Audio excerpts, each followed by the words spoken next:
Good morning, everyone, and thank you very much for joining us for today's webinar, Build Climate Smart, Preparing Canada's Built Environment for Climate Change. My name is Felix, and I'm the webinar coordinator at the Continuing Education Department here at the OEA. We will begin today's webinar by acknowledging the land on which we are meeting and calling in from today.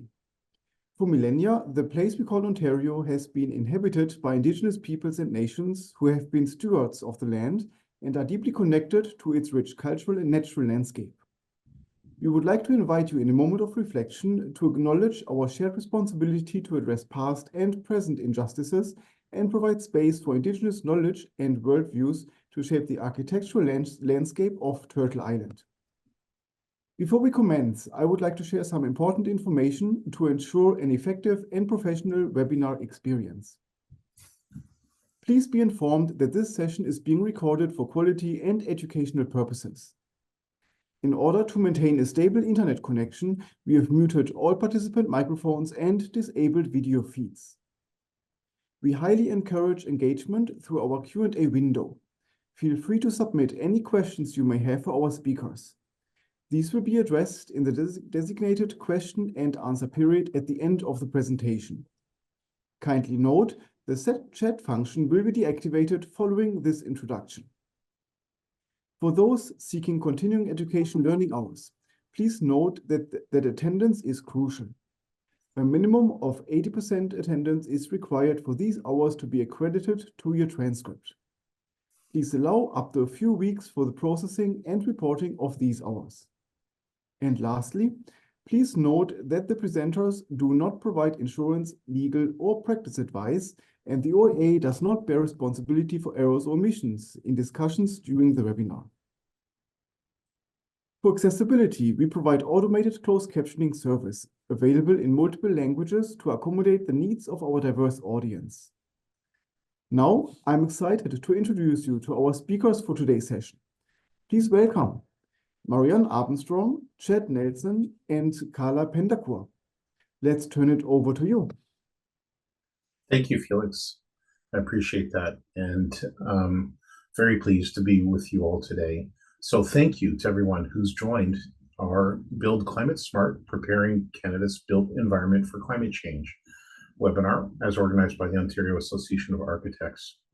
The structure of today's talk will begin with myself offering some opening remarks, actually about up to slide 35 in this presentation. We're certainly looking forward to a lively discussion session at the end of today's presentation. Our three talks will run for 60, 75 minutes, and then we'll be really glad to entertain your questions. So following my opening remarks in the presentation, we'll then turn to our partners, the National Research Council and the Standards Council of Canada. Please do feel free to type your questions in the chat or unmute your mic at the end or during our question and answer period. I believe the chat is a primary focus. I will open the next slide here. Maybe I'll just mention, actually, there are QR codes on this front piece that will take you to websites, as well as a website link that can be useful afterwards. The presentation today, I'll begin with an overview of where we're journeying together in this presentation. I'll first of all confess it's a fairly text-heavy presentation, certainly for my part, because we see this as a reference opportunity of information-rich. Hopefully you'll find it as such. We'll be talking about climate change impacts internationally across Canada and the costs, the challenges they represent, defining success and how the federal government is taking action. And there are three particular features of that we'll speak to: the National Adaptation Strategy, and then my colleagues Marianne and Carla will speak to the Climate Resilient Built Environment Initiative and the Standards to Support Resilience and Infrastructure Program, respectively. This will be followed at the end by a few slides to provide an overview on natural infrastructure, and again, a discussion. There's biographies for the three of us, actually, I understand, in the program material that was sent out. Maybe I'll just mention a quick word of intro for the colleagues that I have the pleasure of working with frequently. Starting with myself, I'm a principal advisor and manager at Infrastructure Canada, but now being renamed as we transition to the Department of Housing, Infrastructure and Communities. I work in the Adaptation and Resilience Division, where I have the pleasure since 2016 with this department of working on infrastructure climate resilience matters and of the longstanding collaboration with the NRC and the SCC. I came from Environment Canada, and I trained originally as a planner. I've really enjoyed working with architects and engineers as well. Marianne Armstrong is the director of the National Research Council's Climate Resilient Built Environment Initiative. And in this role, she has a key role in establishing and executing the National Research Program, again, which focuses on increasing the resilience of Canada's infrastructure and buildings to climate change and extreme events. And Kala Pendeker is the manager of the Climate Change and Sustainability team with the Standards Council of Canada. And in that role, she oversees the program that we'll be talking about today, which advances community infrastructure resilience through standards. With that, I'll just revisit our learning outcomes that were noted today for today's, and we'll be talking about really trying to provide you with a bit of a deeper understanding of the impacts of climate change, how that the interface of those with infrastructure. We'll talk about public policy approaches to deal with integrating climate resilience into buildings and infrastructure, and then as well speak to tools, resources, knowledge products that are really key in this domain, and again talk about natural infrastructure and the co-benefits that it provides. As for context setting, I'd like to now open a section of the talk which will talk about impacts, costs, and defining success. One of the graphs that I found really quite useful, NASA in the United States has put out many visualizations of where have we been traveling from in a sense of global warming, where are we going into the future. And this graphic speaks to sort of the last, well, more than a century, but since 1880, as to what have the changes in temperature been globally. Canada's featured here on the far left. There's a list of countries here, start the letter C over here. And as we come to an end in 2021, this red bar is actually Canada. As you go beyond 0 degrees to +1, this is the change in annual average temperature. And it has a lot of consequence for us in Canada. I'm going to do a little bit of a tricky thing and see if I can show you one more graph without losing my presentation. This is another visualization from NASA, even more recent information. And I'll speed it up. It's about anomalies over 5-year periods over the last century again. And you'll see where we end up with this short visualization. Again, is showing a significant amount of global warming, climate change in the north. And in fact, Canada is warming at double the global average and triple in our northern regions. So that means that, in fact, we have already warmed 1.7 degrees Celsius between 1948 and 2016. And the average winter temperature has warmed in Canada about 3.3 degrees Celsius for the same 60-year period. So we're looking at an average annual temperature increase projected by end of the century between 1.8 degrees Celsius and 6.3 degrees Celsius if emissions are not reduced. One of the ways I summarize this is that if you think about with really the period of time, a span of 150 years from 1950 to 2100, we could experience a comparable increase in the global temperature compared to what was experienced since the last period of major glaciation over 5,000 years ago. So it's a fairly rapid acceleration.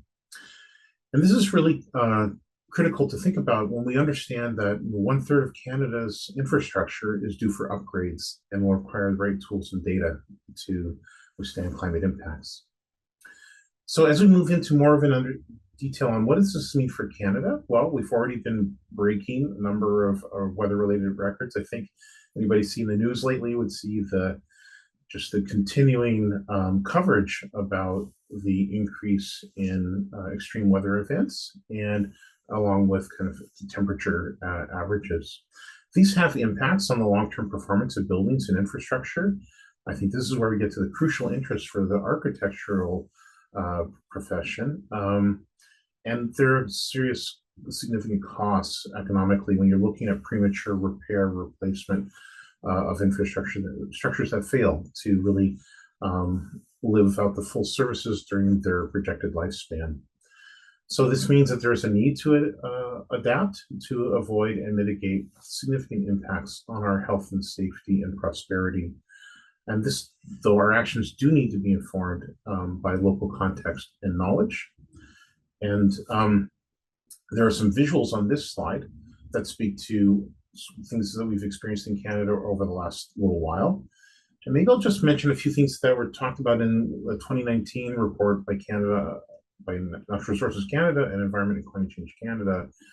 It said that in Canada, we'll have more extreme heat, less extreme cold, earlier spring peak stream flow, more thawing permafrost, and rising sea levels, with precipitation projected to increase for most of Canada, and potentially some decrease in summer rainfall in some areas. And a warmer climate would intensify some weather extremes, but understand that extreme hot temperatures will become more frequent and more intense, increasing the severity of heat waves and drought and wildfire risks. So these findings were 2-3 years ago, and they also noted that coastal flooding is expected to increase. When we think about what's in the news, we think very much about wildfire and flooding and extreme heat being the face of sort of immediate climate impacts. But there's certainly a wide range of them that we'll talk about, such as sea level rise and permafrost thaw. I'll move to the next slide. This gives you a little bit more of a bit of a typology about the types of impacts we're seeing. And so it's really important to understand that these impacts vary in size and impact and other sort of unforeseen knock-on or cascading consequences. Certainly, we do see permafrost thaw, flooding, sea level rise, storm surges, and wildfires as common examples of what's happening, and that really severely disrupt the daily lives of residents in Canada, including causing infrastructure failure and disrupting energy and communication, as well as transportation infrastructure. So quite an opportunity, one would say, in a crisis to do things differently going forward. One of the important points to think about in this context is the differential impacts that are experienced in terms of seeing climate as a threat multiplier that amplifies existing sort of social vulnerability and thereby contributes to disparity that already exists. And this slide speaks to sort of the uneven burdens and disproportionate impacts. I certainly found it striking when I was reading that First Nations communities are on reserve are 18 times more likely to be evacuated due to climate-related disasters than people living off reserve. And certainly we know about some populations having differential vulnerability. If you look at the over 600 people who died prematurely during the heat wave in British Columbia in 2021, there were certainly discernible subsets of the population, whether people are seniors or isolated or have pre-existing health conditions. And the solutions are also not experienced the same way.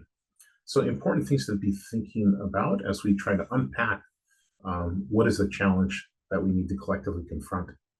And it's also valuable, we're constantly asked inside Infrastructure Canada to speak to the economic aspects of this.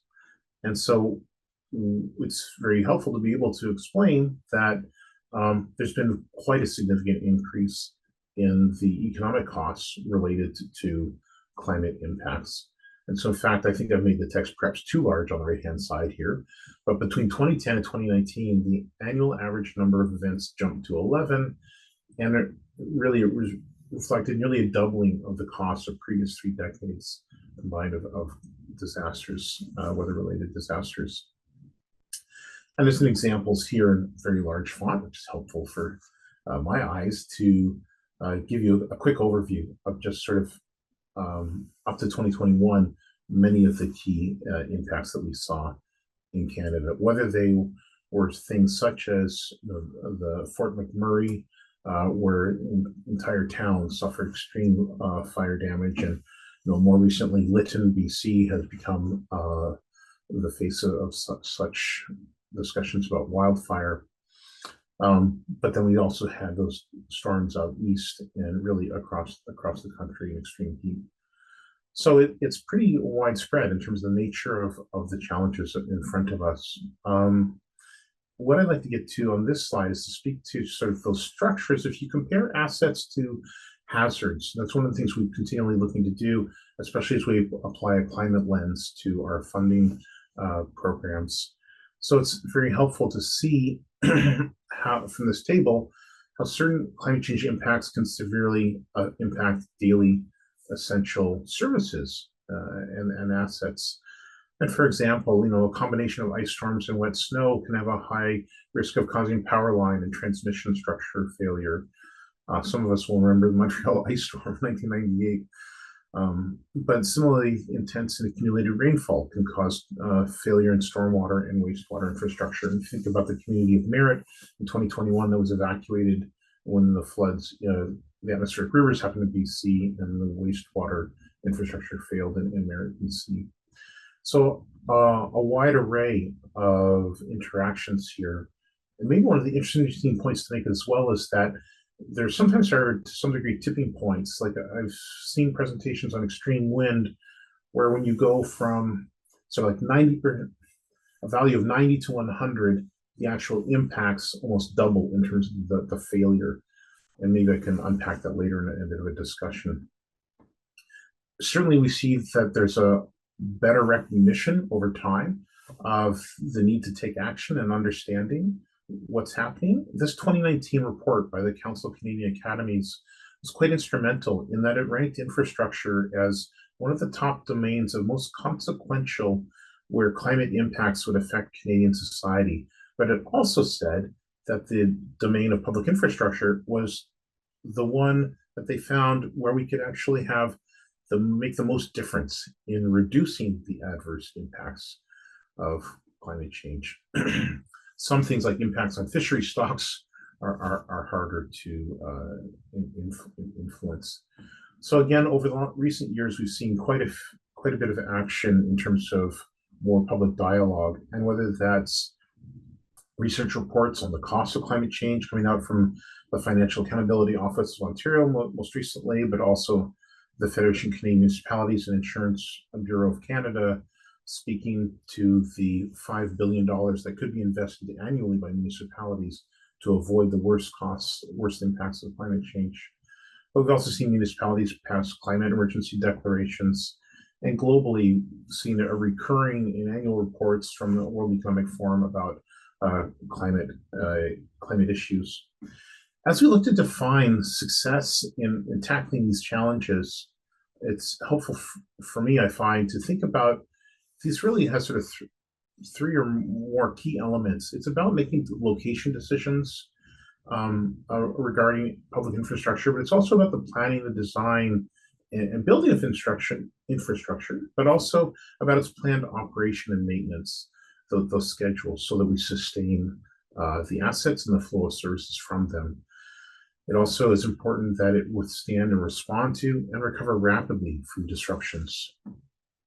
On the right-hand side is actually a bit of a visual from Honduras of a Choluteca River, where I understand actually architects were involved in designing a hugely sophisticated and sort of hurricane and high wind-proof bridge.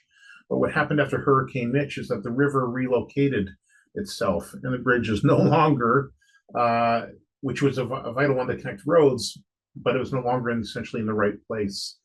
And so, to me, this is an interesting story about the need for systems thinking, and thinking kind of very broadly. And I think that's something that architects yourselves have a vital role in society to play. This is a graphic that, in further definition of climate resilience, that I find quite helpful. I'm thankful to the Canadian Standards Association for providing it. It really states that we're talking about resistance, redundancy, responsiveness, reliability, and whether that is, in this illustration, responsive in terms of flood planning and preparation. This is a sort of an example about sort of water management, use of natural infrastructure, building, use of protecting built and natural assets from hazards, but having also spare capacity. So when you think about when there's intense rainfalls and stressing the capacity of our wastewater treatment systems. How do we have enough spare capacity to deal with these things? But ultimately, the United Nations Disaster Risk Reduction Office has a useful definition about resilience as the ability of a system or community or society exposed to hazards to resist, absorb, accommodate, adapt to, transform, and recover from the effects of a hazard in a timely and efficient manner. Sounds like high goals, but helpful in framing things. And why are we just seeking to pursue climate resilience so actively in the public domain? Well, there's certainly an array of important benefits. These are actually important for helping to inform how we define the natural infrastructure fund. But when you pursue resilient infrastructure, you can see mitigating the loss of life, whether that's having sort of cooling stations during a heat wave, natural infrastructure to lower the urban heat island impacts, or others. So loss of life can be avoided. You can enhance the performance of your infrastructure, essentially by extending the lifespan of the services, reduce the total cost of asset ownership, support economic growth, lower our carbon footprints when done well, and support quality of life. Federally, we've been taking a fair bit of action in terms of knowledge and capacity building, and this is at the forefront, our collaboration with the National Research Council and the Standards Council of Canada that was actually just mentioned about 20 minutes ago in the Parliamentary Standing Committee was following on transportation, infrastructure, and communities by our minister and our deputy minister, the importance of this work to build knowledge capacity. And actually, the profession of architects was mentioned during that standing committee just now, of the importance for climate resilience. We've also been working with the Federation of Canadian Municipalities on different programs to support municipal action. But we also have at Infrastructure Canada, or we really should be saying Housing, Infrastructure, and Communities Canada, direct cost-shared public infrastructure funding programs. So some of our programs look at what is the population of your province, and we allocate funds accordingly to support public infrastructure investments in partnership. We also have merit-based programs, such as our Disaster Mitigation and Adaptation Fund. And we also have transfers, such as the Canada Community Building Fund, that really historically was called the gas tax, but has evolved since then. We've also been involved in assessments and strategies. I'll talk a little bit more about the National Assessment Strategy in just a moment. So I'll just mention here, we have a national infrastructure assessment process underway. We have an ongoing federally and national risk profiling efforts to really understand what are the risks and the challenges for our capabilities arising from flood, fire, and earthquake and others.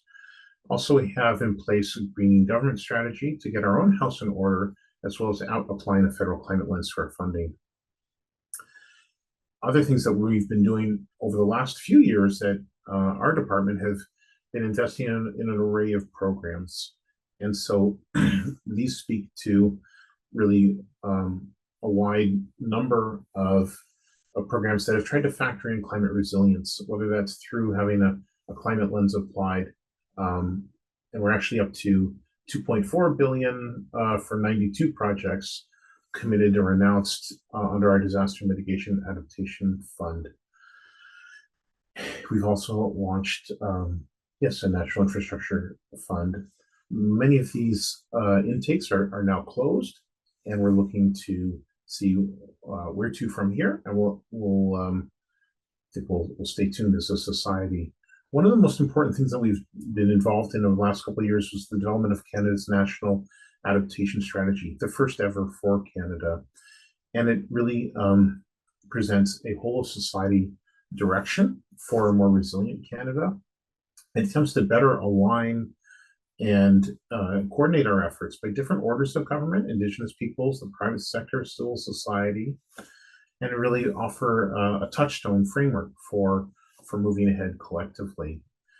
Then the overarching vision is here on the screen for how do we pursue resilience in Canada? What does that mean? And seeing how our collective adaptation actions can enhance our well-being and safety, promote justice, equity, reconciliation with Indigenous peoples, and secure a thriving natural environment and economy for future generations. We have guiding principles in this, and infrastructure was one of 5 core pillars where we had transformational goals, objectives, and targets. And that was really very significant in getting an opportunity to interact with experts from across the country to define, and public engagement as well through this whole process, to really define this section, this pillar that I think is most of interest potentially to architects. But all infrastructure systems, as a 2050 transformational goal in Canada, will be climate resilient and undergo continuous adaptation to adjust for future impacts to deliver reliable, equitable, and sustainable services to all society. There are objectives that are sort of technical, of policy nature, as well as socioeconomic and financial, that are sort of high level. But I'd like to skip ahead to the next slide that had very specific targets. And the recent reports in the UK have said that it was Canada was at the front of the pack in terms of having very specific targets nationally on adaptation.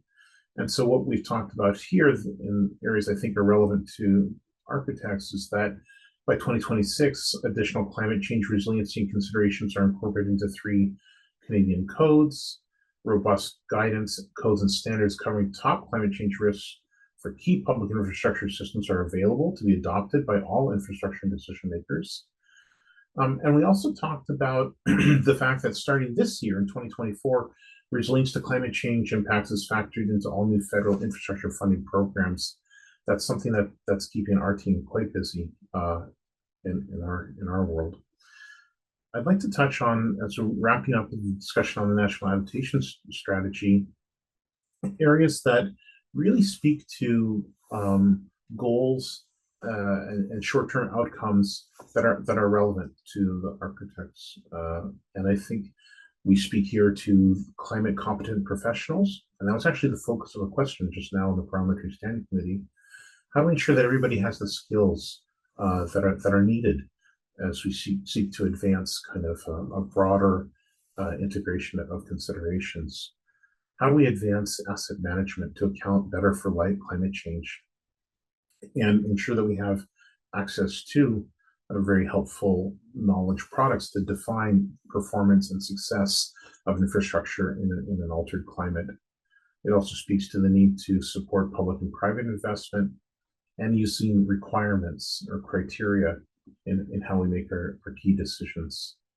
So we are very busy in looking at how do we encourage climate risk assessments by developing a scalable approach in Infrastructure Canada. Moving ahead, I'm going to come close to wrapping up my time here by speaking to something that I find very useful when you are communicating to other people about what this means, because many of us in Canada have enjoyed gardening at one time or another, and we often think about frost-free zones. And what has been really great to see that our colleagues at Environment Climate Change Canada and the Canadian Centre for Climate Services have recently released is our new building zones, climate zones across Canada. For me, it's an interesting parallel to when we think a little bit about the world of gardening. So we're seeing is a change in these building climate zones to understand our projections of what will be future climate design values. And those future climate design values have been funded, the creation of them through the work of the NRC. And so there's just so much value to be gained by communicating to people how do we take positive action in it for an altered future. I'd like to speak a little bit about the federal initiatives and opportunities that have kind of emerged since and from the National Adaptation Strategy. They set the foundation for a further engagement that's underway right now with the National Research Council and the Standards Council of Canada. There's a lot of text on the slides. I'm going to take a little sip of water. We'll maybe have a chance to take a little look at it. Coffee, if I do confess. And what's important here is probably 2 things.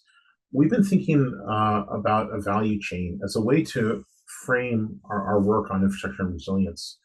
So how do we take knowledge, sort of science, I just mentioned future climate design values, because we know those are so important to architects and engineers as you design assets to endure with long lifespans.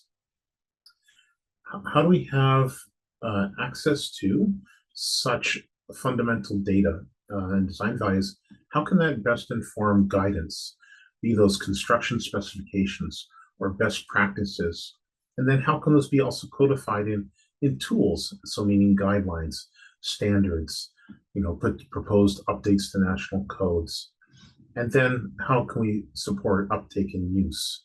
Meaning we need to see support for capacity, use of requirements and criteria. And so there's sort of a value chain has been a helpful way for us to think about this. And in fact, it aligns with some of the things that have resulted from the National Adaptation Strategy. So first of all, we received support, almost 60 million, like 59.6 million over 5 years was announced as an advent to the National Adaptation Strategy that I should say was released in June 2023. This new funding came to NRCs, we speak in acronyms in the federal government, the National Research Council of Canada, the Standards Council of Canada, as well as our department. And that is to support continued work to prioritize and conduct the foundational research, develop and update new guidance, and translate this into usable tools. And all this is about accelerating adoption.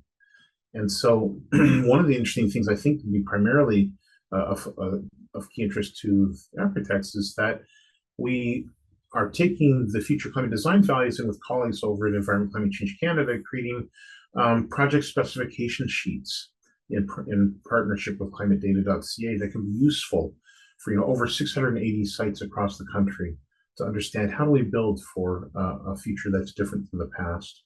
We've also put out a new web page at our department that was part of the QR code on the front that gives you an overview of the wonderful, rich, informative products that the NRC and the SCC have been creating.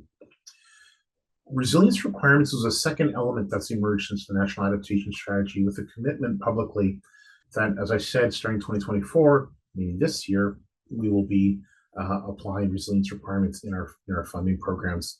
And that means you need a scalable approach if it's a small project, or a more involved risk assessment and risk treatment if it's a larger project. But how do we know that we're getting kind of that value, that assurance about the services of an asset enduring in a rapidly changing climate? We also received support, just a little under 100 million over 5 years, to support open access climate toolkits online with tools, data, learning resources. And this means also support from a new help desk and a roster of practitioners. So that work is proceeding and also led by Housing, Infrastructure and Communities Canada. We also received a top-up of 489 million of additional funding for our Disaster Mitigation Adaptation Fund. And in digging in a little bit and setting the ground for Marianne and Calla to speak, when we look at what have we been doing on guidance, and we use that broadly from data to best practices to guidelines to standards to code updates, well, there's been a significant spending of over 160 million collectively since 2016 to create these new knowledge products. And that's meant things such as 65 climate-informed code standards, guidance, and tools. And again, the future climate design data, for 680 locations across the country. Priority areas going forward, and this will be spoken about by my colleagues, but I'll give a quick glance to sort of perhaps what your thirst to know more about them: natural infrastructure, flooding, extreme heat, wildland-urban interface design, transit, northern regions, and integrated risk management. So we know that there are many benefits to taking action, to having new guidance available, and we have some economic assessments. I think this may be spoken to a little bit more as well after me, is that we've seen really significant potential benefits from using things such as the National Wildland Urban Interface or Wildfire Guideline, a new best practice checklist that's just come out from that, and we're looking to create new standards.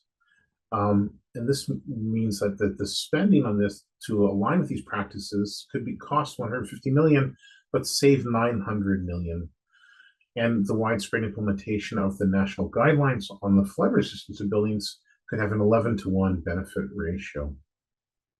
So as I said, we're here to hear a little bit more from the people who do all the important work of the research and the overseeing the creation of new standards.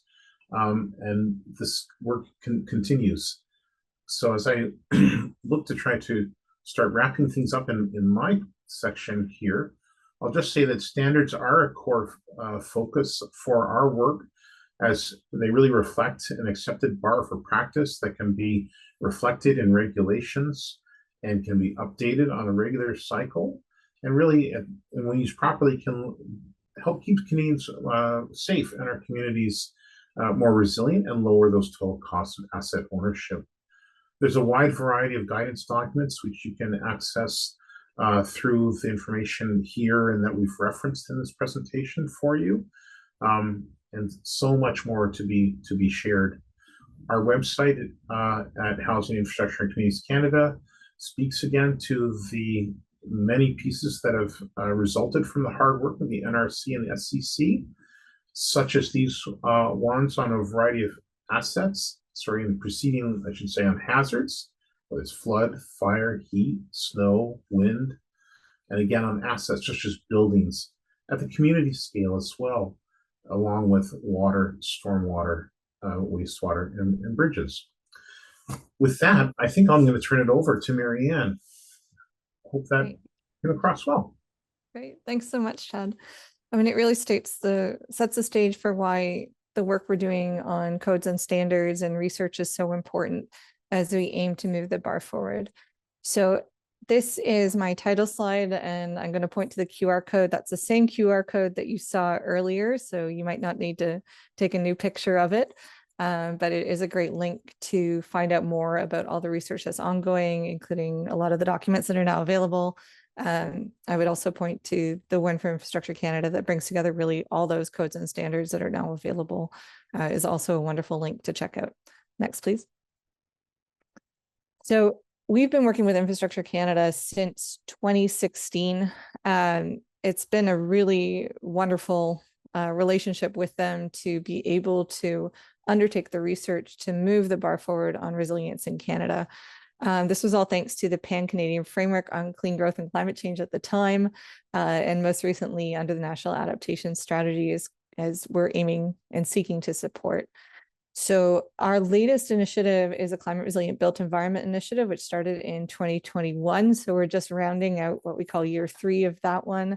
But we also recently received additional funding to keep going and accelerate and expand our scope with the Government of Canada Adaptation Action Plan. So in this part of the presentation, I'll point to some of the deliverables under our first initiative, but also some of these new areas that we're now working in. Next, please. So what does the NRC do? Well, the NRC is a team of researchers across multiple disciplines. We have over 100 different researchers working at least part-time on adaptation and climate resilience from across different research centers, including our Construction Research Center, our Aerospace Research Center, our Oceans, Coastal, and River Research Center, as well as our Surface Transport. So there is a lot of expertise and a lot of work ongoing. So what is NRC good at? NRC is good at figuring out what's going on, trying to understand how the climate is changing and what we can do about it for our infrastructure assets. Now, what we're less good at is getting the word out and getting the information used. And that's where partnerships with Infrastructure Canada and others become so important. So as we move from what NRC does in that central bubble there outwards, we see the importance of the partners as we work with the provinces and territories on national codes, as we help underpin procurement requirements, including resilience requirements for investment with the federal government, as we seek to provide the best information for which technologies are most appropriate for retrofit programs, get information out through portals, work with SCC to move guidance through to standardization, and others as we move to demonstrate through pilot studies. So that's the next step forward, and those are the people we're directly working with. But if we want to enable change and, as I say, create a culture of resilience in Canada where we're thinking it about it from day one, from education in schools through to all the decision making that takes place in construction projects over the lifespan of the project, then we need to be ensuring that this information reaches professionals such as architects, engineers, and is part of education courses, part of regulation requirements, and decision-making tools. And that's really what this larger bubble is about. At the end of the day, I don't want to be without a job, but research is just the start of this long chain. And we want to make sure that everyone has the information they need to be able to adapt. Another important part of the slide is to understand the key drivers behind adaptation. So why do we need to adapt? Chad pointed to avoiding financial loss, a lot of insured losses, a lot of uninsured losses that we forget about, and a lot of impacts that aren't reflected in those dollar signs, but certainly financial loss is a big driver for the need to take action. Avoiding health consequences as well. We want to make sure that our houses, our buildings remain healthy, safe environments for everyone in a changing climate. And then Chad pointed to as well the importance of equitable adaptation. People such as myself, I'm not terribly worried. I can afford to adapt. So I have a good house. It's not going to be difficult for me to survive in a changing climate. But what we need to remember is that there are very vulnerable populations in Canada. There are people who can't afford to adapt and are likely at higher risk from flooding, from heat waves and other situations. And those are the people we need to keep in mind to bring along with us as the country adapts. Next, please. So at NRC, we've been conducting research in a number of different areas, including extreme events such as wildfire, flooding, extreme heat, extreme wind, but also some of the slower impacts of climate change, like permafrost melt, durability, impacts of freeze-thaw cycles on pavement, for example, or increased corrosion due to increase in temperatures. So we're working to understand how Canada is changing climate and what solutions we can bring to the table. And this can include things such as nature-based solutions. So what is the role of nature in helping us adapt? Next, please. So Chad pointed to a few of the results from our work. I brought with me today just this one slide that summarizes a lot of the building related outputs, which I thought might be interesting to share. The first one is the future climate design data, which we work closely with engineers. We work closely with climate scientists, the Pacific Climate Impact Consortium, Environment Canada, to develop data that's suitable for the design of buildings, bridges, and infrastructure. And we're really excited that this data is available through the PCIC Design Value Explorer, but it's also now informing the building code and the bridge code. For the bridge code, I think we're past public review and we expect the future data to be included in the next version. For buildings, the public review is likely to come out in the next round, so keep an eye out for that. And ultimately, from my understanding, we're going to be the very first country to be designing for future climates and not for historic data once those codes become available. So that's very exciting news and really the fruition of a lot of hard work to get there. Other guidance documents that we've developed and are available, there's guidance on overheating. There is work on durability as well with the CSA S478 standard, which we converted from a guideline to a standard, and now we're working to better reflect the future climate data in that work as well. Other ones, low slope roofing membranes, there's climate resilience standard available there.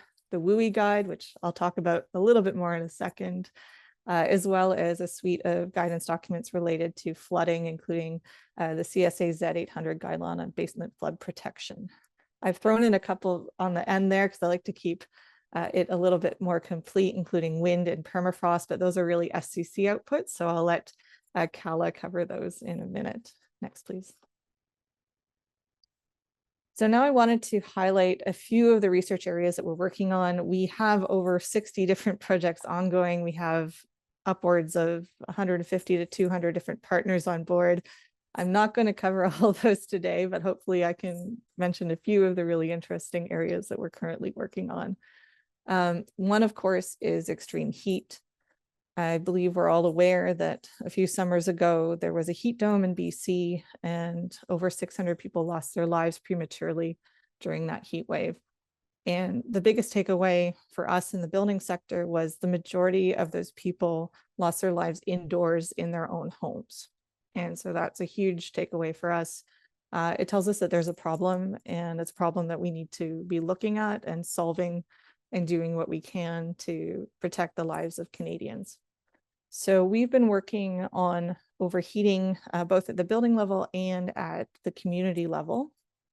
We've been looking at understanding how the human body is impacted by heat. Different people are affected differently. The elderly, people who are not as healthy as others, such as people who have diabetes, as well as children, have a different response to heat than healthy adults. So we're factoring that into the work we're doing. And we're trying to understand not only what creates a safe environment indoors, but how do we keep that environment below a safe temperature during heat waves. So we've been modeling different types of buildings, including some of the archetypes shown here, long-term care, residential buildings, to understand what measures we can take, be it passive measures such as shading, natural ventilation, or more active measures, including mechanical ventilation and air conditioning. And in some cases, in existing buildings with people who are high risk, air conditioning currently might be the only solution. And we need to point that out. But in new buildings that we can design to be more climate resilient, there's more opportunities.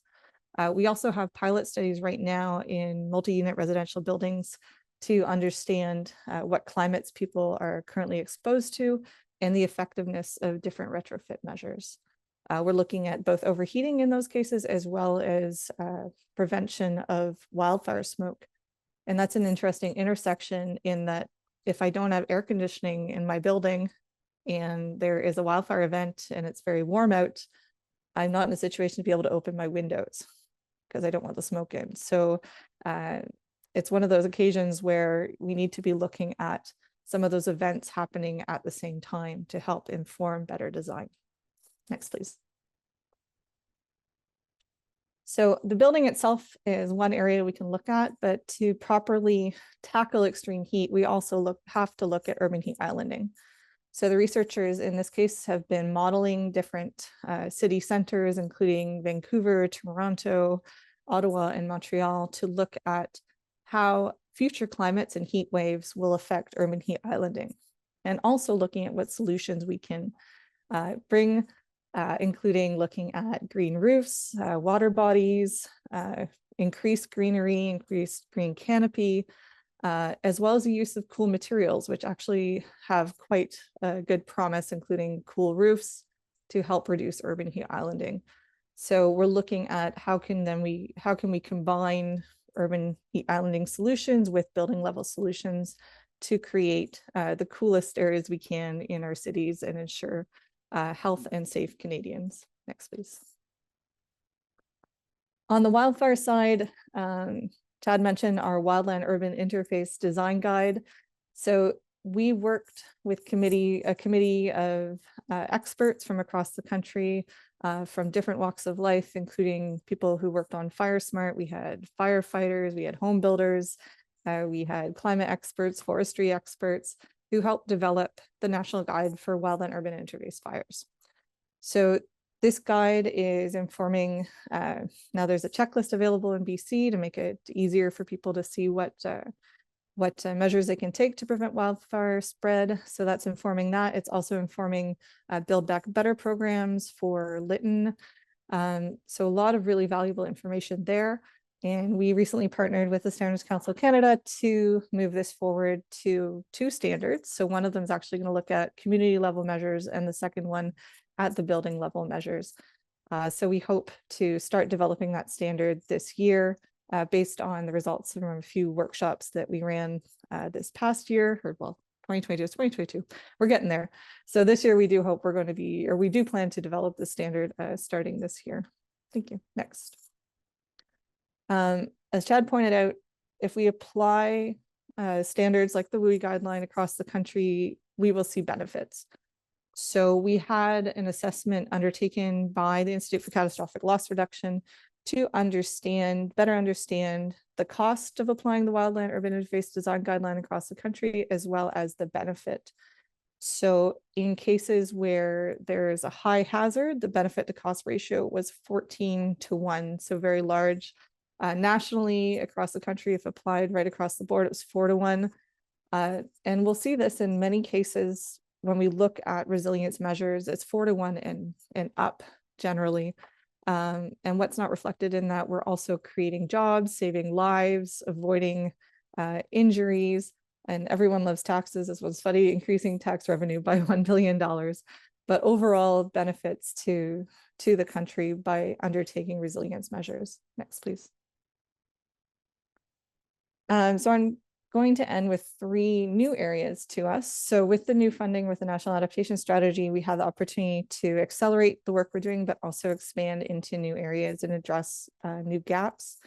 One of these is to work with the Canadian Construction Materials Center to be able to evaluate resilient materials and systems. So the CCMC right now, they evaluate novel new materials and systems for climate or for codes. So they look at what's the code minimum, does this product meet the code minimum, and they give it a stamp of approval. So what we're looking to do is work with them to go above and beyond what's in the codes to say, I have a new material, say a new siding product, it's going to perform in high hazard fire situations and be able to say, yes, check mark, it does perform as expected and can be used in those situations. So we're looking to do this for wildfire, flooding, durability, high wind, for example, really to create a database of products that are suitable for increasing the resilience of our buildings. So really interesting work underway there. We're hoping to have a number of products evaluated by 2028. Next, please. Another area we're always working on code. So I mentioned the climate data. We've also had work on preventing overheating that's informing the codes, this code cycle. We're also with the code system discussing what are the policy implications really of addressing wildfire, flooding, high wind in the codes, and that's expected to inform action for 2030. Now, in parallel to that, we've also launched some new projects. We're working with Western University on extreme wind, including tornadoes. So we're looking to provide recommendations to the code system on how to address tornadoes, as well as developing design guidance for existing houses to be more resilient to high wind. And then also we are working as well on wildfire smoke and indoor air quality and looking to provide the information and guidance to inform the committees of the code system. Next, please. And my last slide, I want to mention flood barriers. This area really excites me. Working with the Ocean and Coastal River Engineering Group, we now have the capability at the NRC and the capacity to evaluate flood barriers here in Ottawa, actually, at our facility. We're one of 2 facilities in North America with that capability to assess them. We're looking to work with industry to evaluate barriers like the one shown here, but also barriers that are integrated into buildings, such as the type of barrier you see in a doorway or a garage door or a window. So looking to ensure that we have technologies available to help keep Canadians safe from flooding, especially in the conditions we see in Canada, which can include things such as ice. So with that, I will end my presentation on research and pass it over to Kala to speak about standards. Hi, thanks so much, Marianne, and thank you very much for having me here today. As mentioned, my name is Kala, and I lead the SCC Standards to Support Resilience and Infrastructure program. Apologies, I'm fighting through a bit of a cold today, so my voice may crack here and there. But before I really dive into the program itself, I want to take a quick step back to go over what we mean by standards and how these differ from other guidance and from tools like codes. So when I talk about a standard, what I'm talking about in our context are national standards of Canada, as well as standards that are developed through international systems like ISO. And those are standards that go through accredited processes, which have very unique and transparent pieces around them. And at their core, standards are documents that they establish accepted practices, technical requirements, and terminologies for diverse fields. And we have standards for numerous subjects. You know, there are national standards of Canada that deal with buildings, electrical standards, healthcare standards, the list goes on and on. And by default, these standards are voluntary unless they're referenced in a regulation or a code.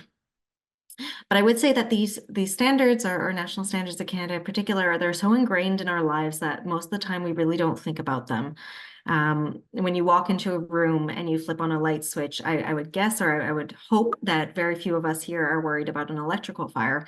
And that's because we trust in the system that's in place and the requirements behind how our electrical systems are wired. And standards and the electrical code are really to thank for that. So, you know, how do we, at a high level, how do we distinguish between standards, guidance, and codes? From where I'm speaking from, guidance documents in our world really tend to highlight best practices, where in comparison, standards will include terminology on what's required to meet a standard. And codes, they tend to be much broader than standards and often reference a large number of standards themselves. So the National Building Code of Canada, for instance, references over 400 standards. So you can really think of a standard as a recipe, whereas a code would be the recipe book. Next slide, please.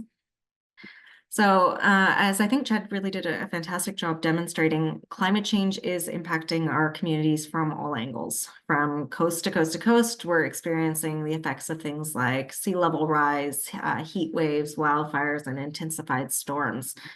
And we are all seeing these incidents increase each year, and they do disproportionately affect vulnerable communities. So it is, I say, essential to transition towards sustainable and resilient practices that mitigate further challenges, environmental degradation, and also work on enhancing our community resilience. And to address all these issues, a major shift is required within our market, our regulatory, and our policy frameworks. And this is where standards can come in and help us to scale action across sectors and communities. Standards are also how we can transition from voluntary action to accepted activities to mandatory practice once they're referenced in things like the National Building Code or through regulation. So that's why we at the Standards Council of Canada have been working with our partners in government and industry alongside standards development organizations and with communities across the country to create standards that really help us mitigate the effect we are seeing from climate change. And I will say, you know, in general, standards and conformity assessment can be applied to the built environment because they provide that framework for consistency, quality, and best practices across industries and sectors. And there really is quite a significant need to update our building standards to a changing climate. Until quite recently, building standards assumed static climate. But as we know, as the climate changes, older standards are no longer keeping up.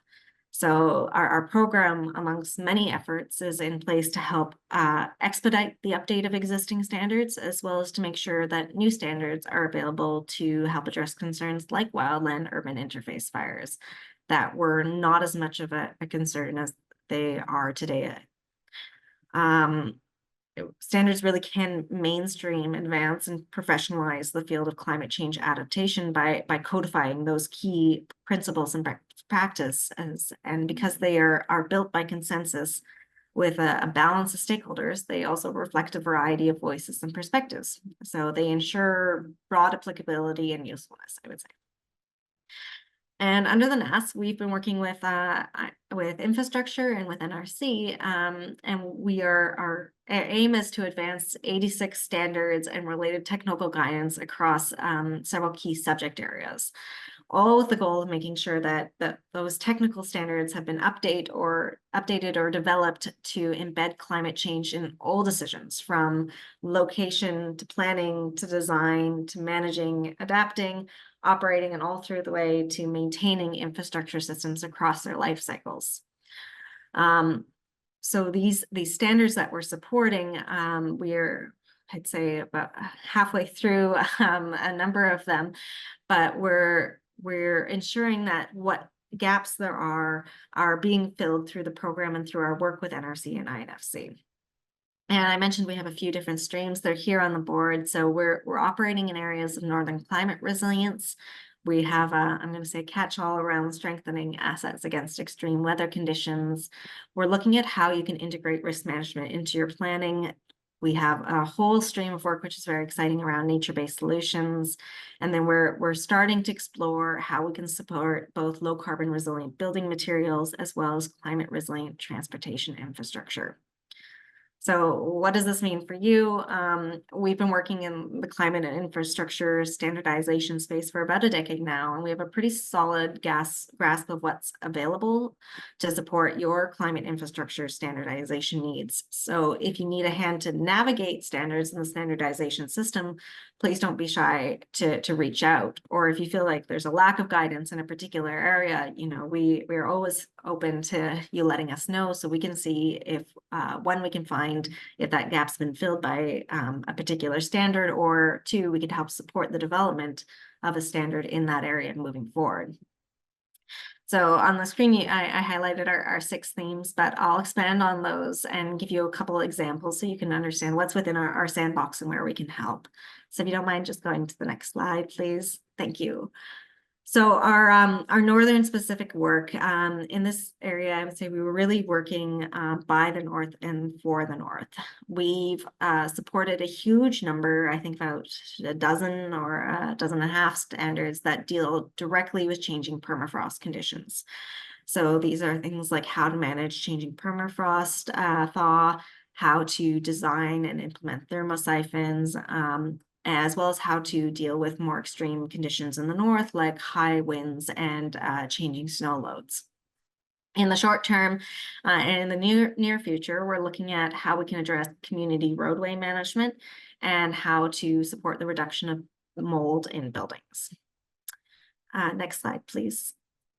Sorry, from a southern perspective, first and foremost, we're looking at how to de-risk community infrastructure from extreme weather events.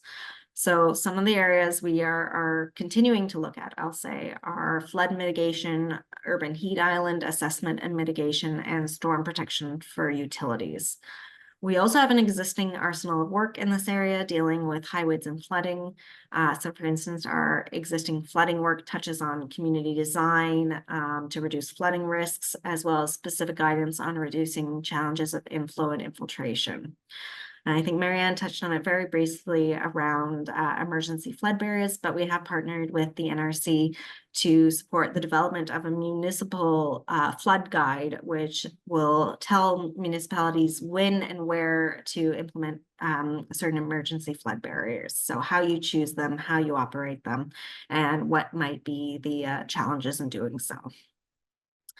But we're also tackling less visible impacts like urban heat, because we know that cities are especially vulnerable to higher temperatures, and higher population density and less green space can lead to up to a 15-degree temperature difference between cities and surrounding areas. And with 3 in 4 Canadians living in cities, the urban heat island effect really does pose quite a risk to many.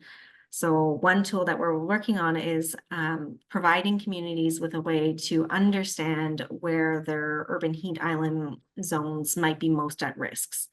So at the moment, there are quite a few different methodologies for mapping urban heat. We've partnered with Health Canada to standardize those urban heat island mapping techniques so that communities can better identify which areas need the most attention. Next slide, please. From integrating risk management, so you know, we know on our end that as many of you do, that more resilient buildings start with needing to understand what the risks and vulnerabilities are for those buildings. So we have a whole theme of work around risk management. And our starting point for this is looking at how we can adopt 2 international standards on vulnerability and risk assessment into the Canadian context. So these are ISO 1490 on adaptation to climate change around principles, requirements, and guidance, and then ISO 1491 on guidelines around vulnerability, impacts, and risk assessments. So these 2 international standards are quite well utilized, and what we're doing is we're bringing them into the Canadian context so that information relevant for Canadian communities and users will be embedded in it. So that will be things like where to go to find trusted Canadian climate data, and what climate risks might be most relevant for your community based on your geographic location.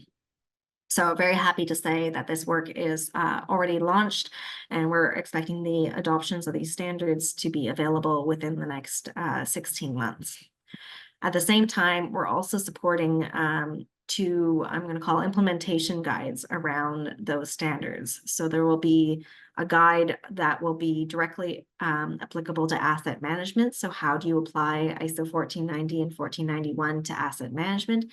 And then one around climate resilient transportation infrastructure. So how do you apply both of these to things like roadways?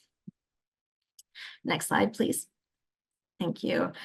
So the last three, I will say, themes I'll touch on very briefly because we're still exploring them and seeing where we can most provide impact. But we are looking at low carbon resilient building materials and climate resilient transportation, as well as nature-based solutions, although it's not pictured here.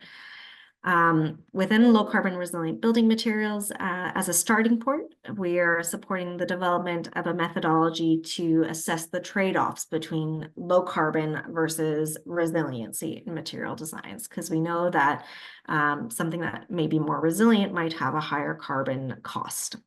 So we're looking at a methodology to say, you know, what are those trade-offs over the long term, especially in the case where a more resilient, perhaps higher carbon material is less needed to be repaired, retrofitted, or redone entirely. Within our climate resilient transportation infrastructure stream, we're starting by looking at how to mitigate flooding and coastal erosion adaptation for roads. And within our nature-based solutions, we're looking at how can we standardize green and natural infrastructure to help communities adapt. We are really scoping out this work at the moment. So if you have any ideas or knowledge in this area, we encourage you to reach out to us. Next slide, please. Thank you. So I spent quite a bit of time at the front selling you on standards, but we recognize that there are a growing number of tools and guidance available, and it can be quite a challenge to understand what is available, when it's most applicable, and why you may want to implement something that goes beyond past requirements or existing requirements. And I would say INFC has done a really wonderful job of collecting a number of these different tools and making them available. And I know the links are in this project, or in this PowerPoint deck. But if you go there, you can see by hazard what you may want to consider for implementation. We're also trying to help communities move past these barriers and understand what's available and why you might apply something. So wherever possible, we're developing plain language guidance and trying to bring in cost-benefit assessments so that you can see the value of going beyond the minimum or requirements or in an area. So by way of example, apologies. So by way of example, CSA 520 was published by CSA Group recently with funding from our program. And the standard is actually built off a SRIP-funded best practice guide of similar content on high wind safety. And the standard itself, it contains best practice guidance and requirements for the design and construction of low-rise wood frame buildings to withstand high winds, corresponding to, and I have to read this one because I always get it wrong, EF2 tornadoes, or EF2 tornado level wind speeds. So it was written to supplement the requirements specified in Part 9 of the National Building Code. And it's now being considered for inclusion in the next edition of the National Building Code as well. So we supported a cost-benefit analysis for the standard, and initial estimates suggest that the average benefit cost ratio is 6:1. So features from the standard are estimated to add about 1% to the construction cost to a two-story, 2,200 square foot house. So about $3,600 overall in costs adding on to the construction of a house. But the potential savings are estimated to avoid up to $22,000 in future losses if a tornado were to come through the area. So the additional costs are quite minimal on an overall construction scale, and the potential savings are very significant.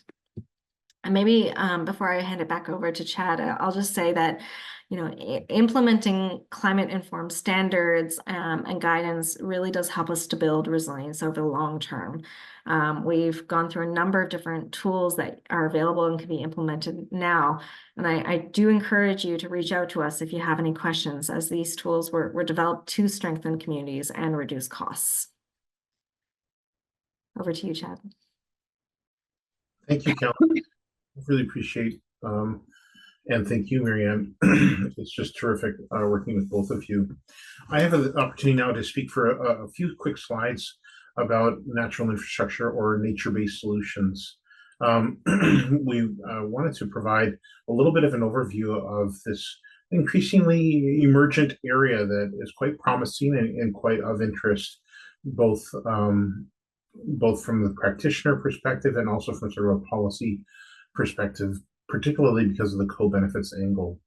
So there's a few slides here that I'll just sort of speak to informally that talk about what is natural infrastructure, and really it can be the use of preserved, restored, or enhanced ecosystem features and services. And when you think about it, we do think about green roofs. You think about Toronto's had a bylaw in force around green roofs for a long time now. But it can also be the bioswales, as well as living dikes or constructed wetlands. And what's interesting when we think about it in the framework of natural infrastructure, which is in many ways we also call it sort of green-gray hybrid infrastructure too. But that's delivering a service for communities, for folks, but it also is delivering a range of co-benefits at the same time. And those are kind of brought out in the next few slides. The graphic is useful here on the right-hand side to take a little look at to get more of an intuitive sense. It speaks in green to some of those co-benefits, and speaks in sort of the black text to what is the action, such as the porous pavement or the rain gardens or that urban tree cover. We were just hearing about the urban heat island effect. We know these approaches can be consequential, along with other ones, such as the high reflectivity roofs and such. So we know that these services are important to be considered more than we have done in the past. And in general, the bottom bullet here is useful, where it speaks about when appropriately valued, measured, restored, constructed, they can really and maintain, they offer a really valuable synergy between community services and benefits that flow from protecting, maintaining, and restoring ecosystems, along with physical and mental health. Other ways to think a little bit about this are that it can happen in different scales. So, and the U.S. Army Corps of Engineers Engineering with Nature program is very significant. And so I've put a quote at the top from them here, but it's being the intentional alignment of natural and engineering processes to efficiently and sustainably deliver economic, environmental, and social benefits through collaboration. But these can be used at a watershed scale in Infrastructure Canada, or Housing, Infrastructure and Communities Canada. And we have a great story in Surrey where our Disaster Mitigation Adaptation Fund has supported a living dike, more of a naturalized approach to protecting the communities from sea level rise. So it can happen at a watershed scale, at a neighborhood or site scale, and coastal areas as well can be particularly a good opportunity to use these these approaches to be considered. We've seen globally a lot of interest. In fact, Canada had a commissioner on the Global Commission on Adaptation, and Canada led the theme of nature-based solutions. This is back circa 2020, 2021, but we've seen a number of key entities moving in this domain, including the International Union for the Conservation of Nature, putting out a global standard on the use of nature-based solutions. So nationally, many times we've mentioned this is a federal priority, and I'll speak to this in the subsequent slide about our Natural Infrastructure Fund. And again, the key domains are cited here about coastal and riverine flood management, along with stormwater and extreme heat mitigation. There are constraints on using natural or nature-based solutions or natural infrastructure that are things to be tackled, and there can be perception that returns would be low and high initial costs. There can be sometimes just an aversion to who wants to experiment with the level of service treatment of potable water. If you want to experimenting with municipal dollars that are finite, can be tricky. So we want to define takes that sense of experimentation out as we move from sort of pilot studies to more established understandings and methodology where there's proven value in what context. They can also require a sense of working across silos, with whether it's the Parks Department and a Water Services Department and others. And they also really involve multi-solving, and the sort of many co-benefits can result, but is there enough value in any single benefit to support them being approved? So it's a rich area of discussion.